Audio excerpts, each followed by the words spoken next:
Meus irmãos, graça e paz, Cláudio Souza, nosso canal de estudo bíblico, discipulando com a Bíblia, trazendo hoje o nosso resumo da nossa quarta lição, da nossa revista de Escola Bíblica Dominical, do programa de Educação Cristã Continuada, neste primeiro trimestre de 2024. Estamos estudando os livros sapienciais, os livros poéticos, de sabedoria, e nesta quarta lição, fechando o livro de Jó.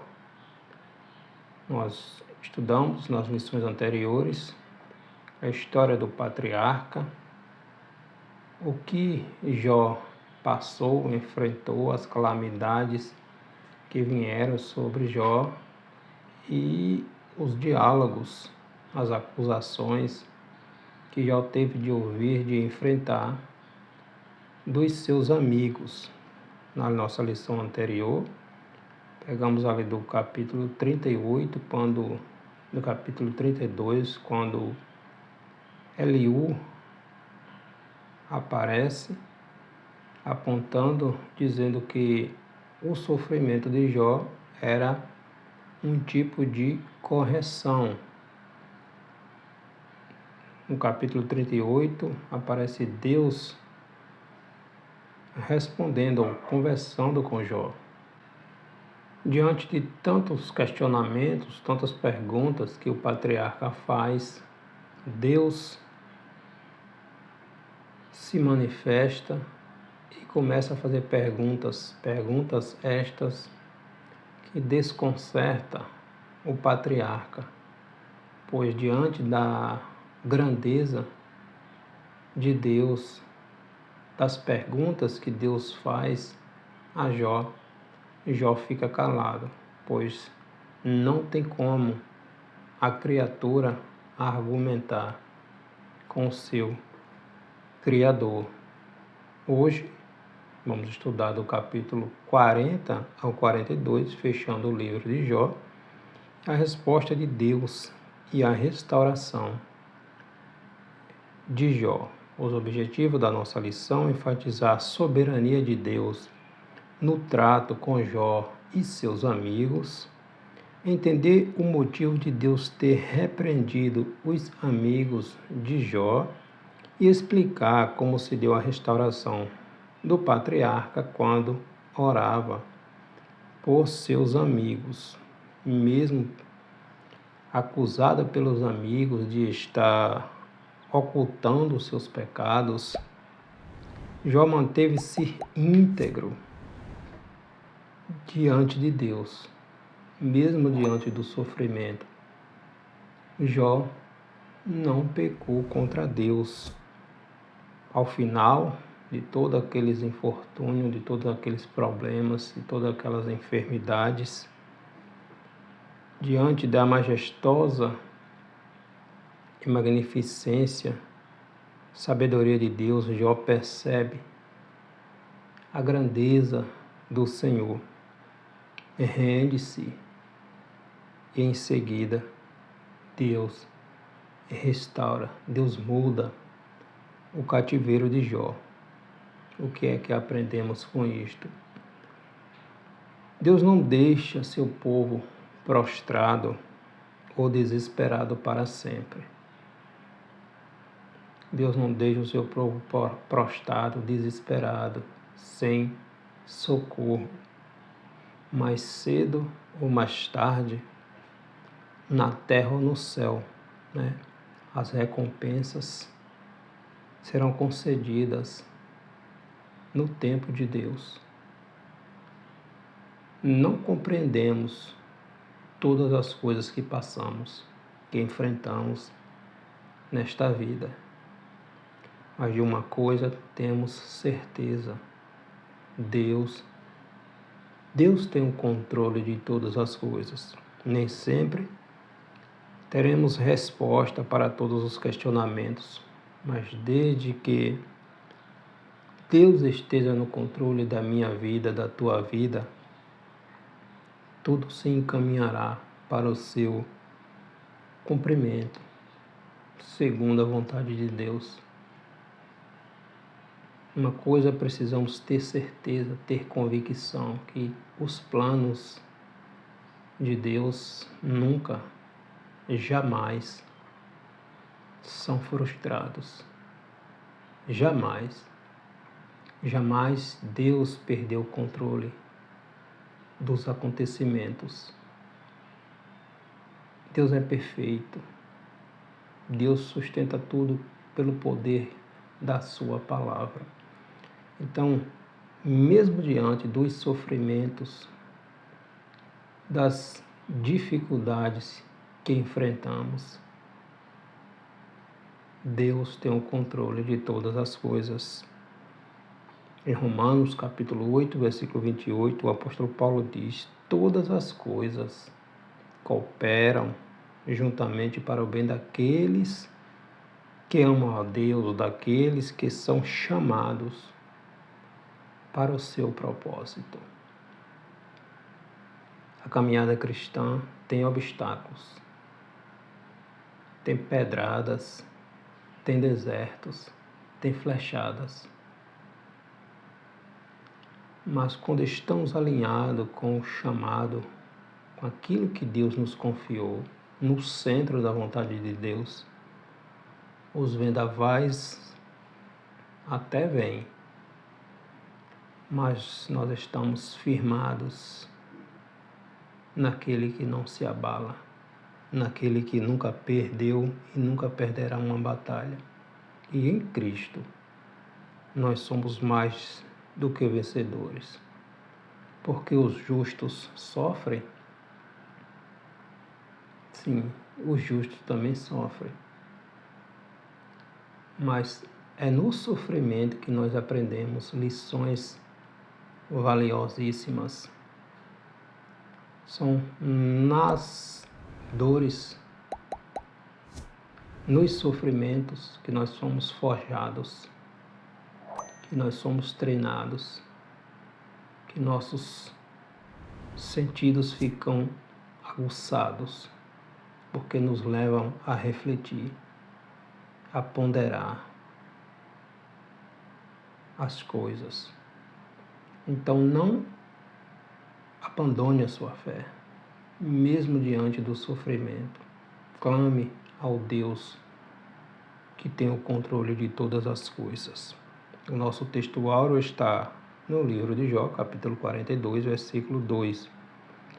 Quando Jó vai dizer: bem sei que tudo podes e nenhum dos teus planos podem ser frustrados. Ninguém, absolutamente ninguém, frustra os planos de Deus. O profeta Jonas, quando Deus chamou Jonas para ir pregar aquela nação, aquele povo de Nínive, Jonas tomou outra direção, pensando ele que fugiria da missão que Deus tinha confiado a ele. Ninguém frustra os planos de Deus. Ninguém atrapalha os planos de Deus. Deus é soberano. Nossa verdade prática, o sofrimento em si não tem nenhum valor intrínseco, mas serve para provar as convicções verdadeiras e para moldar nosso caráter. O patriarca Jó reconheceu a sua insignificância e as surpresas, as supremas grandezas e perfeição de Deus. O patriarca declara que se arrepende de ter falado de coisas que não entendia, nem conhecia, mas que agora, diante daquele que tudo pode, que tudo vê, que tudo sabe, que tudo controla, o patriarca se cala, porque ninguém, absolutamente ninguém, conhece a totalidade dos desígnios de Deus, a não ser Ele.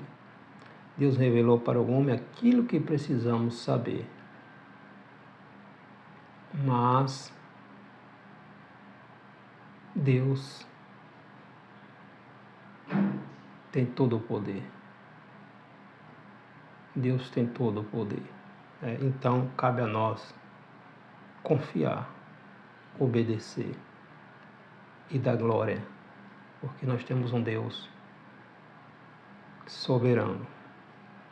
Primeiro tópico da nossa lição: Deus inicia a restauração de Jó.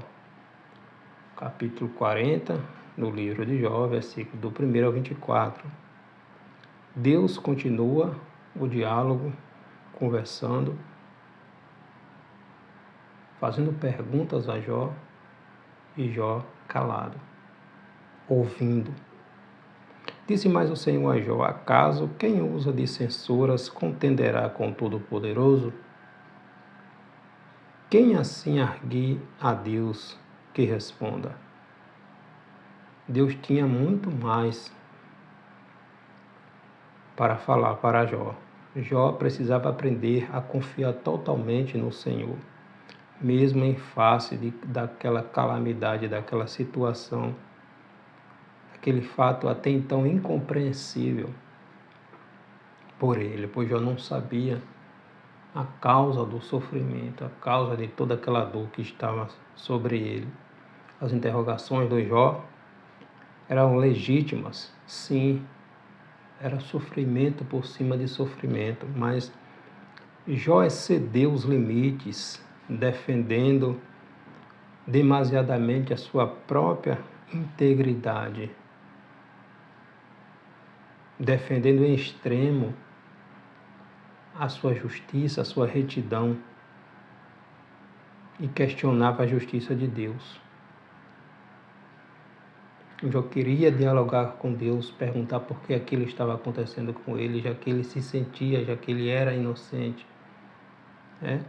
Então, uma coisa é gemer, outra coisa bem diferente é queixar-se de Deus. Jó tinha motivos, sim, para gemer, mas nenhum para queixar-se dos desígnios de Deus. E isso fica notório quando Deus começa a fazer perguntas. Quem é este que escurece o conhecimento? Quem é este? Eu vou te fazer perguntas e tu vai me responder se é que tu sabe alguma coisa. E Jó se cala, porque não tem como argumentar com Deus.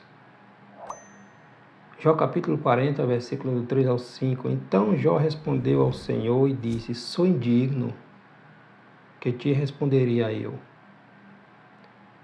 Ponho a mão na minha boca, uma vez falei e não replicarei. Aliás, 2 vezes, porém, não prosseguirei. Jó se conscientiza repentinamente da sua verdadeira posição. Ele admite a sua insignificância diante do Criador. Capítulo 40, versículo 4. Sou indigno. Jó entende. Jó compreende. Lá na frente ele vai dizer: eu falava, eu ouvia falar de ti, mas agora meus olhos te veem. Então Jó percebe que não tem condições de responder às perguntas de Deus. Ninguém tem. Reconhece também que tem falado, murmurado demasiadamente. Demasiadamente. No capítulo 40, versículos 6 e 7, o segundo discurso de Deus. Então o Senhor, do meio de um redemoinho, respondeu a Jó: cinge agora os teus lombos como homem, e eu vou te perguntar. Eu te perguntarei e tu me responderás. Será que Jó sabia responder as perguntas de Deus? Questionamos demais. Murmuramos demais. Mas Deus não perdeu o controle sobre a minha vida e sobre a sua vida. Confia.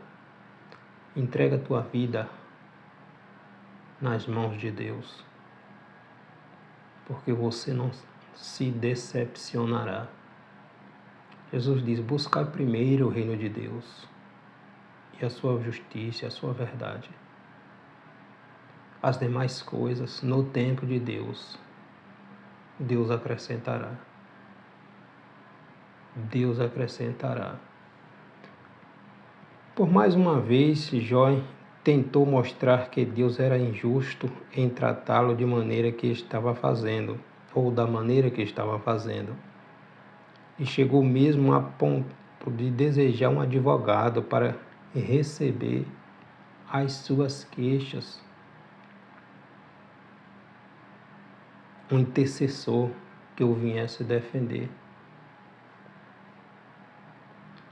Deus estava castigando Jó, mas era isso que Jó entendia. Mas por quê? Por que isto está vindo sobre mim, se eu não dei motivos para isto? Então Jó deseja que tivesse um advogado, alguém que lhe intercedesse, que lhe defendesse. Agora, aí estava junto ao que tanto desejava ver: Deus falando com ele. Mas o que foi que Jó fez? Ficou em silêncio. Se humilhou. Aleluia. A presença divina o fez emudecer. Como emudeceria todo ser humano se tivesse um contato com Deus, com o Todo-Poderoso? O profeta Isaías, no seu livro, quando ele teve aquela visão da santidade do trono de Deus, olha como Isaías ficou aterrorizado, atemorizado, com medo de morrer. Porque ele teve uma visão de Deus no seu sublime trono. Nós somos tão insignificantes diante da grandeza de Deus. Mas olha que extraordinário. Mesmo assim, Ele nos ama. Um amor tão extraordinário que Jesus deixou a sua glória. Morreu, sofreu por amor a mim e por amor a você. Então, os planos de Deus não podem ser frustrados. Os 3 amigos de Jó são acusados de falar injustamente sobre Deus, seus caminhos e suas razões para permitir a aflição. Acusaram Jó várias vezes, dizendo que aquilo que Jó estava passando era porque Jó estava em pecado. Eles estavam embasados na cultura da época, que entendia que se algum mal, algum infortúnio, algum desastre viesse sobre alguém, esta pessoa estaria em pecado. Mas em todo o tempo Jó defende a sua inocência. Eliú já usa outro tipo de teologia. Eliú vai argumentar que o sofrimento de Jó era para aprendizado, que Jó estava aprendendo com o sofrimento, Então Jó diz no capítulo 42, versículo 1 e 2, bem sei que tudo podes. Jó responde ao Senhor, bem sei que tudo podes, e nenhum dos teus planos jamais pode ser frustrados. Jó reconhece que Deus tudo pode, inclusive levantá-lo daquela condição miserável a qual ele se encontrava. na qual tanto se desesperou totalmente por considerá-lo insuperável, a dor e o sofrimento que Jó suportou. Sua visão de Deus foi expandida além de todos os limites anteriores, quando ele diz: eu falava do que eu não sabia, do que eu não compreendia. Então, Deus, tu tudo podes, nenhum dos teus planos pode e jamais serão frustrados. Então eu falei na lição anterior, nem a pior das traições, que foi a traição de Judas Iscariotes, frustrou, atrapalhou os planos de Deus. Pelo contrário, contribuiu para que o plano de Deus se cumprisse em Cristo. Contribuiu. Então Deus não perdeu o controle. O patriarca diz: eu falava ou eu falei do que eu não conhecia. 42, versículo 3 e 5. Na verdade, falei do que eu não entendia, coisas maravilhosas demais para mim, coisas que eu não conhecia.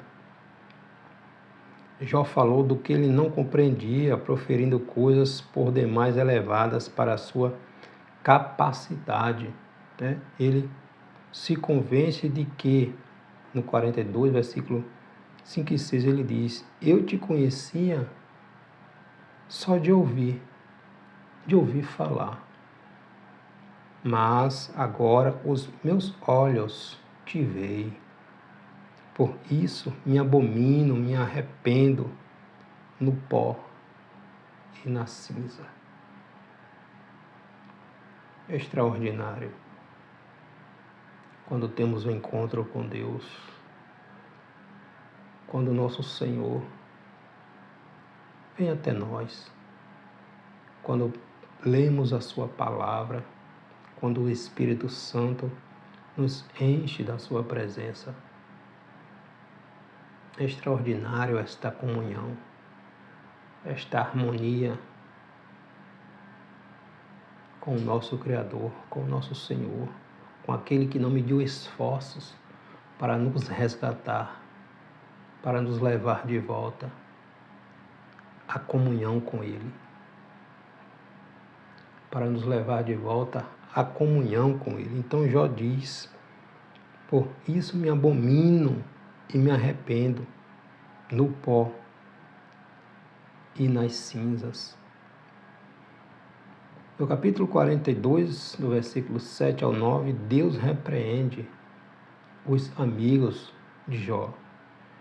Tendo o Senhor falado estas palavras a Jó, o Senhor disse também a Elifaz, temanita, um dos amigos de Jó: a minha ira se acendeu contra ti e contra os teus dois amigos, porque não disseste de mim o que era reto, como o meu servo Jó. Deus se dirige a Elifaz, a Bildade e a Zofar, os três amigos que acusaram Jó de pecado. Então Deus se dirige a eles, dizendo que tinha feito declarações erradas sobre Deus e que o patriarca Jó tinha proclamado o que era reto. Deus não está dizendo que tudo quanto Jó falara a seu respeito estava correto. Haja vista toda a dor que Jó estava falando, sofrendo. Os amigos de Jó estavam contemplando a dor do seu amigo, mas eles não estavam passando pelo que Jó passou, Então houve momentos de dúvidas na mente de Jó durante a sua aprovação, que não foi fácil. Mesmo assim, ele manteve um espírito sincero perante Deus. Elifaz, Bildade e Zofar não havia procedido assim, por isso Deus requereu deles um sacrifício reparador. E quem foi que intercedeu por eles? Aquele que estava no sofrimento. aquele que estava passando por toda aquela dor. Então, quando a gente oramos, intercedemos por outro, Deus cura as nossas feridas, né? Depois de oferecer holocaustos de Jó e orar por eles, o Senhor não os tratou segundo os desatinos que eles haviam praticado. Eles foram perdoados porque Jó intercedeu por eles junto ao Senhor. 42, versículo 8. Não houve censura para Eliú, aquele mais jovem que, após o diálogo dos 3 amigos de Jó, ele apareceu, né? Não houve censura para ele, certamente porque enquanto os amigos de Jó defendiam que o sofrimento possua sempre um caráter punitivo, ou seja, Jó estava sendo punido porque ele tinha pecado, essa era a teologia dos amigos de Jó. Eliú defendia defendia o seu caráter pedagógico. Eliú defendia o seu caráter pedagógico na vida de Jó, na vida do crente. Ou seja, o sofrimento tinha o propósito de correção, né, na vida de Jó. Então, o que é que nós aprendemos? O sofrimento nos ensina lições, nos leva a refletir, nos leva a repensar as nossas ações, as nossas atitudes. E para a gente fechar o nosso terceiro tópico, Deus restaura Jó. Deus restaura Jó. Deus reverte a fortuna de Jó. Paz e abundância material substitui a enfermidade e a carência. No versículo 42, versículo 10, o Senhor muda a sorte de Jó. Mudou o Senhor a sorte de Jó quando este orava, intercedia por seus amigos. E o Senhor deu-lhe o dobro de tudo que antes possuía. Jó intercedeu por seus amigos e no meio daquele serviço altamente humanitário, intercessor, onde ele apresentou a causa, o sofrimento dos seus amigos a Deus, ele se colocou como intercessor por seus amigos. Nós vemos isso com Moisés, no Êxodo capítulo 33, quando o povo havia feito aquele bezerro de ouro, e Deus se indignou e disse que exterminaria aquele povo e faria de Moisés e de sua família uma grande nação. Moisés se colocou como intercessor do povo, intercedeu pelo povo. E chega um momento que Deus disse: basta, Moisés, eu não vou com vocês, o meu anjo irá com vocês. Aí Moisés, novamente: se o Senhor não for conosco, não nos faça sair daqui. Então, quando Moisés entendeu, aprendeu a caminhar, mesmo no deserto, mas com aquele que projetou, que formou, que criou o deserto, Moisés entendeu que mesmo naquela situação, era melhor estar ali com aquele que formou do que estar no Egito, comendo do banquete de Faraó, mais distante da presença de Deus. Então, Jó intercede por seus amigos e no meio daquele serviço altamente intercessor humanitário, ele mesmo foi grandemente favorecido e ganhou da parte do Senhor o dobro de tudo que ele tivera antes. Jó recebeu de volta todas as suas possessões materiais em dobro e uma família abençoada, uma família nova, né? No capítulo 42, versículo 11, os amigos e parentes restaurados Então vieram a ele todos os seus irmãos e todas as suas irmãs e todos quanto dantes o conhecera, e comeram com ele em sua casa, e se condoeram dele e o consolaram de todo o mal que o Senhor lhe havia enviado. Cada um lhe deu dinheiro e um anel de ouro no dedo. Então as boas novas se espalharam rapidamente, e todos os amigos, os ex-amigos, incluindo até os 3 amigos que tanto o questionaram, o próprio Eliú, né? Reuniram-se na casa de Jó para um banquete de ações de graças, né? Então Jó foi restaurado. Seus amigos voltaram, sua saúde lhe foi devolvida. Agora ele era novamente um homem próspero.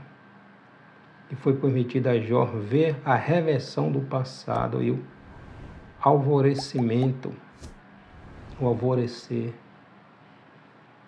de um novo dia, de uma vida restaurada, da saúde restaurada, dos bens restaurados e, acima de tudo, de entender, de conhecer o Deus da vida. Saúde, família e riquezas restauradas, capítulo 42, versículos 12 a 17. Assim, abençoou o Senhor o último estado de Jó mais do que o primeiro. Então, morreu Jó velho e farto de dias. Jó derrotou a diabólica tese do egoísmo e também demonstrou que existe adoração desinteressada. Sim, o tema do livro. Por que o justo sofre? Por que tanto sofrimento? Por que o povo de Deus sofre?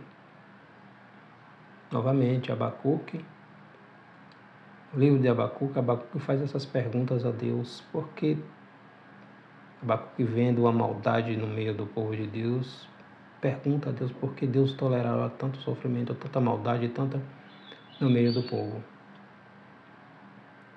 Aí Deus disse que traria correção para o povo de Judá através dos babilônicos.